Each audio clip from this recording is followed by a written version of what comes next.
ये एक काल्पनिक कहानी है और दिल को गहराइयों तक छू जाने वाली। एक बार स्वर्ग में विचरण करते हुए कृष्ण और राधा एक दूसरे के सामने आ गए। विचलित से कृष्ण, प्रसन्नचित से राधा। कृष्ण सकपकाए, राधा मुस्कुराई।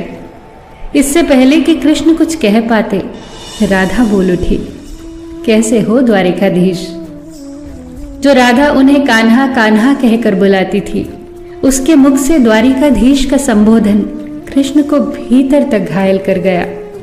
फिर भी किसी तरह अपने आप को संभाल लिया उन्होंने और बोले राधा से, मैं तुम्हारे लिए आज भी वही कान्हा हूं। तुम तो मुझे द्वारिकाधीश मत कहो। आओ बैठते हैं।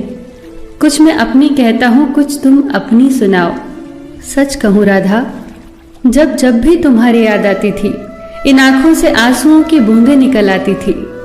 राधा बोली, मेरे साथ ऐसा कुछ नहीं हुआ। न तुम्हारी याद आई, न आंखों से आंसू बहा, क्योंकि हम कभी तुम्हें भूले ही कहाँ थे। जो तुम याद आते, इन आंखों में तो सदा तुम ही थे। कहीं आंसुओं के साथ निकल न जाओ, इसलिए रोते भी नहीं थे। कान्हा, प्रेम से अलग होने पर तुमने क्या खोया, इसका एक आईना दिखाऊं तुम्हें। कुछ कड़वे सच प्रश्न सुन पाओ तो सुनाऊं।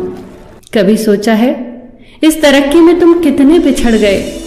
यमुना के मीठे पानी से जिंदगी की शुरुआत की और समुद्र के खारे पानी तक पहुंच गए। एक उंगली पर चलने वाले सुदर्शन चक्र पर भरोसा कर लिया और 10 उंगलियों पर चलने वाली बांसुरी को भूल गए।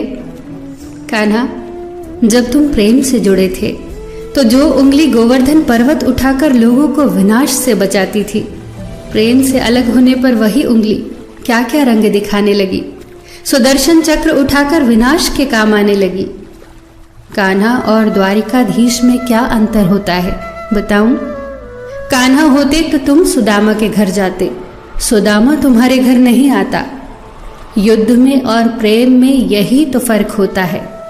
युद्ध में आप मिटाकर जीतते हैं और प्रेम में आप मिटकर जीतते हैं। कान्हा, प्रेम में डूबा हुआ इंसान दुखी तो रह सकता है, पर किसी को दुखी नहीं कर सकता। आप तो कई कलाओं के स्वामी हो, स्वप्न दूरदृष्टा हो, गीता जैसे ग्रंथ के दाता हो, पर आपने ये क्या निर्णय लिया? आपने अपनी पूरी सेना कौरवों को सौंप दी और अपने आप को पांडवों के साथ कर लिया। सेना तो आपकी प्रजा थी, राजा तो पालक होता है, उसका रक्षक होता है। आप जैसे महाज्ञानी उस रथ को चला रहे थे जिस पर बैठा अर्जुन आपकी प्रजा को ही मार रहा था। अपनी प्रजा को मरते देख आप में करुणा नहीं जगी, क्योंकि आप प्रेम से शून्य हो चुके थे। आज भी धरती पर जाकर देखो, आपकी द्वारिकाधीश वाली छवि को ढूंढते रह जाओगे। हर जगह, हर मंदिर में मेरे ही साथ खड़े नजर आओगे। मैं जानती हूँ कान्हा, लोग गीता के ज्ञान की बात करते हैं, उसके महत्व की बात करते हैं, पर धरती के लोग युद्ध वाले द्वारिकाधीश पर नहीं, प्रेम वाले कान्हा पर भरोसा करते हैं। गीता में मेरा दूर दूर तक नाम नहीं है, पर आज भी लोग उसके समापन पर राधे राधे कहते हैं। ये कहानी काल्पनिक जरूर है, पर इसके भीतर छिपी सीख बहुत महत्वपूर्ण है। श्री कृष्ण के पास कभी किसी प्रश्न का उत्तर ना हो, ऐसा तो हो ही नहीं सकता, परंतु राधा द्वारा लगाए गए प्रश्न चिन्हों पर कान्हा मौन रहे। यही तो है प्रेम में समर्पण का भाव। पराक्रम में हमें हर किसी को हराना होता है, तब भी हम जीत कर भी हार जाते हैं, परंतु प्रेम में एक ही कईयों का दिल जीत लेता है।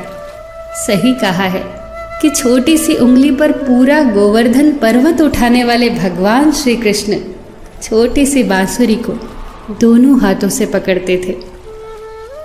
फिर मिलेंगे दोस्तों अगली कहानी के साथ। तब तक के लिए अपना ख्याल रखना और हमेशा मुस्कुराते रहना।